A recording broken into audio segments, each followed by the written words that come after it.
ఆయన కలెక్షనే పనిగా బియ్యం రైసు విజిలెన్స్ దాడులు సీజు మళ్ళా ఓపెను డబ్బులు ఈ మధ్య సీజ్ ది షిప్ అని సముద్రంలోకి వెళ్ళావు మళ్ళీ తిరిగి వచ్చావు అర్థం లేని మాటలు మాట్లాడేటటువంటి పరిస్థితికి వల్ల మీరు దిగజారిపోయినటువంటి పరిస్థితులు ఉన్నాయి.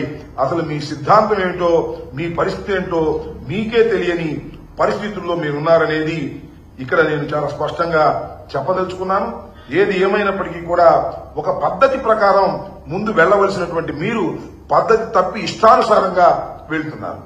ఒకసారేమో తెలుగుదేశానికి సపోర్ట్ చేస్తారు, ఒకసారేమో వ్యతిరేకించినట్టుగా నటిస్తారు. కారణం ఏంటంటే తెలుగుదేశం పార్టీ యాంటీ ఎస్టాబ్లిష్మెంట్ ఓట్లను చీల్చేయాలి అనే ఉద్దేశంతో బీఎస్పీ సిపిఐ సిపిఎం వీళ్ళతో జతకడతారు. మనది అయిపోయిన తర్వాత మళ్ళా మన తెలుగుదేశం పార్టీతోనూ బీజేపీతోనూ జత కట్టేటటువంటి పరిస్థితులు అవకాశవాద రాజకీయాలు మీరు చేస్తూ ఉత్తరాది అహంకారాన్ని ఎదుర్కొంటామని చెబుతూ దక్షిణాదికి ప్రతినిధిగా బయలుదేరి నాకు తెలియగలుగుతానండి. మన పిఠాపురం కర్ణాటక నుంచి వచ్చారంట, తమిళనాడు నుంచి వచ్చారంట, మహారాష్ట్ర నుంచి వచ్చారంట, తెలంగాణ నుంచి వచ్చారంట. 4 భాషల్లో మాట్లాడేశాడు. 4 భాషల్లో మాట్లాడేసి నేను ఉత్తరాదికి వ్యతిరేకంగా ఉత్తరాదికి అనుకూలంగా దక్షిణాది నాయకుడిని అని ఆయనే ప్రకటించుకునేటువంటి పరిస్థితిలో ఉన్నాడు. ఇది చాలా దురదృష్టకరమైనటువంటి పరిణామంతో పాటు మీకు గుర్తుందో లేదో కుటుంబ రాజకీయాలేంటి, వారసత్వ రాజకీయాలేంటి, ప్రజల నుంచి పుట్టాలి నాయకులు అన్నాడు. నాకు అర్థం కాల ఒకటి నుంచి ఒకటి పుట్టారని ఎవరు అదేమంటే ప్రాణత్యాగం చేయడానికి నేను సిద్ధం అన్నాడు. ప్రాణత్యాగం చేయడానికి సిద్ధం అంటాడు, ఎమ్మెల్సీ సీటు ఖాళీ అయితే మాత్రం అన్నగించుకుంటాడు. ఏంది ఇలాంటి అవకాశవాద రాజకీయాలు చేస్తున్నటువంటి వ్యక్తి ఇవాళ పవన్ కళ్యాణ్ గారు పిఠాపురం సాక్షిగా ఇవన్నీ నిరూపణ అయినాయని కూడా ఈ సందర్భంగా నేను చెప్పదలుచుకున్నాను. ఇకపోతే ఇక వేదిక మీదండి చాలా మంది మాట్లాడారు. ముఖ్యంగా మా పార్టీ నుంచి వెళ్ళిన వాళ్ళు ఉన్నారు. కొంతమంది మా పార్టీలో ఉండి మా పార్టీ నుంచి బయటికి వెళ్లిన వాళ్ళు ఇక దీన్ని ఇష్టం వచ్చినట్టుగా ఉపయోగించుకునే కార్యక్రమం చేశారు. బాలినేని శ్రీనివాసరెడ్డి గారు, వాట్ ఈజ్ హిస్టరీ నాకు బాగా తెలుసు. నేను శాసనసభ్యుడు అయినప్పుడు ఆయన శాసనసభ్యుడు కాదు. సుబ్బారెడ్డి గారికి బంధువు. అందువల్ల వైఎస్ఆర్ కాంగ్రెస్ పార్టీలోనూ ప్రిఫరెన్స్ ఇస్తే రాజకీయాల్లోకి వచ్చి ఎదిగి పెద్దవాడై మొత్తం రాజకీయాలని చేసి ఇవాళ అలిగి వెళ్లి ఆయన దగ్గర చేరాడు. చేరావు మాకేం అభ్యంతరం లేదు. రాజకీయం అధికారం కోసం పార్టీలు మారేవాళ్ళు 300 మంది చూసాం, దాంతో నువ్వు ఒకటివి. వాడు అంటాడైనా నా ఆస్తులన్నీ కూడా నాశనం చేసుకున్నాను, బోలెడు డబ్బులు తగలేసుకున్నాను, నా దగ్గర నుంచి జగన్మోహన్ రెడ్డి గారు దోపిడీ చేసి ఆస్తులు లాక్కున్నాడు అనేటువంటి మాట మాట్లాడుతున్నారు. అసలు సిగ్గేలా లేదన్నా. ఎక్కడ పోగొట్టుకున్నావు నీ ఆస్తులు? ఎక్కడ పోగొట్టుకున్నావు అక్కడ ఎదుక్కో, ఇక్కడ కాదు. ఎక్కడో పోగొట్టుకుని ఉంటావు నువ్వు, అక్కడ ఎదుక్కోవాలి. చాలా మంది చెబుతా ఉన్నారు ఎక్కడెక్కడ పోగొట్టుకున్నావో. అక్కడికి ఎదుక్కోవాల్సింది పోయి ఇవాళ పిఠాపురం సాక్షిగా నేను అన్ని నిజాలు చెప్తాను అని జగన్మోహన్ రెడ్డి గారి మీద అవాకులు చవాకులు పేలుతున్నారే, గుర్తుపెట్టుకోండి. దానివల్ల మీకేదో పెరుగుతుంది అనుకోకండి. దానివల్ల మీ క్యారెక్టర్ డౌన్ అవుతుంది. మీరే కాదు, సాయిరెడ్డి గారితో కూడా చెప్తున్నా. సాయిరెడ్డి గారు, శ్రీనివాసరెడ్డి గారు, మీ ఇద్దరికీ అన్యాయం జరిగింది వైఎస్ఆర్ కాంగ్రెస్ పార్టీలో అంటే ఇంకేం చెప్పాలి నేను అర్థం కాల. మీరేగా మొత్తం అంతా ఏలింది. జగన్మోహన్ రెడ్డి గారు ఆ చెవిలోనూ ఈ చెవిలోనూ చేరినటువంటి వ్యక్తులు మీరు ఇవాళ మీకు అన్యాయం జరిగిపోయిందనేటువంటి మాటలు మీరు మాట్లాడుతున్నారు జనసేన వేదిక మీద.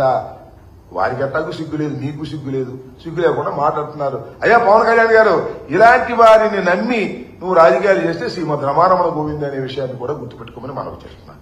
దాంతోపాటు ఇంకొక ఆయన ఉన్నాయండి, మా దగ్గరే ఉన్నాడు మొన్నటి దాకా. నేను టికెట్ ఇవ్వకూడదు అక్కడికి వెళ్ళాడు. ఆయన మాట్లాడుతున్నాడు, జగన్మోహన్ రెడ్డి గారి గురించి మాట్లాడుతున్నాడు. రాజశేఖర రెడ్డి గారి దయా దాక్షిణ్యాల వల్ల పార్లమెంటు సభ్యుడైనటువంటి వ్యక్తి, జగన్మోహన్ రెడ్డి గారి దయా దాక్షిణ్యాల వల్ల పార్లమెంటు సభ్యుడైనటువంటి వ్యక్తి ఆయన మాట్లాడతాడు. పులివెందులకు ఎక్కువ కడపకు తక్కువ అంట జగన్మోహన్ రెడ్డి గారు.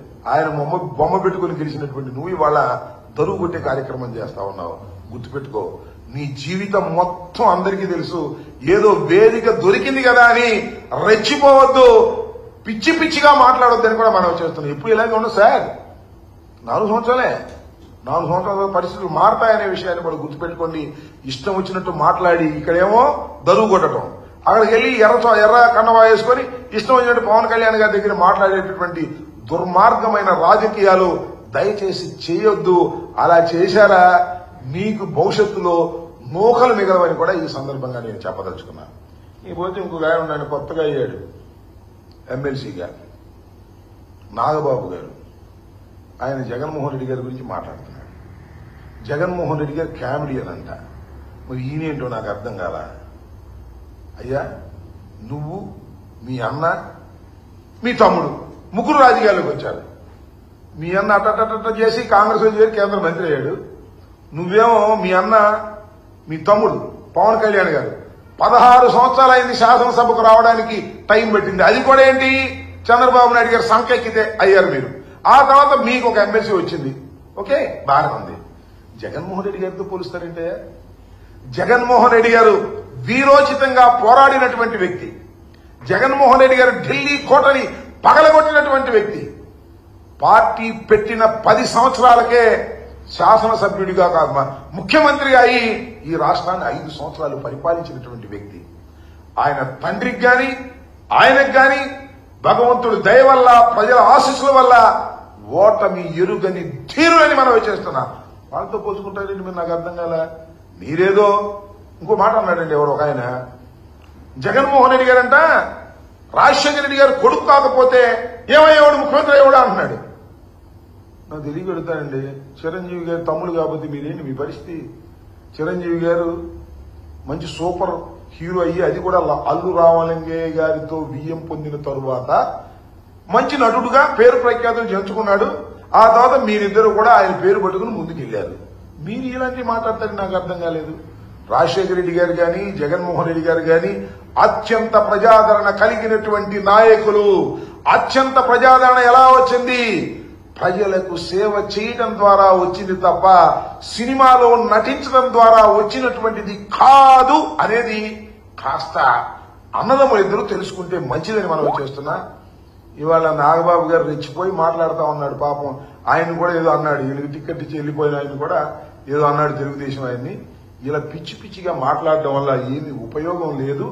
మీరు అడ్డదారిన రాజకీయాల్లోకి వచ్చిన వారు, ఎవరి సంఖ్య ఎక్కి రాజకీయాలు చేస్తున్న వాళ్ళు, మీకంటూ ఒక ప్రత్యేకమైనటువంటి సిద్ధాంతాలు లేనటువంటి వ్యక్తులు మీరు ఇవాళ మాట్లాడుతున్నారు. వస్తారు జనం, అధికారం ఉంది, డబ్బు ఖర్చు పెట్టారు, సినిమా గ్లామర్ ఉంది, వస్తారు జనం, అధికారం ఉంది కదని.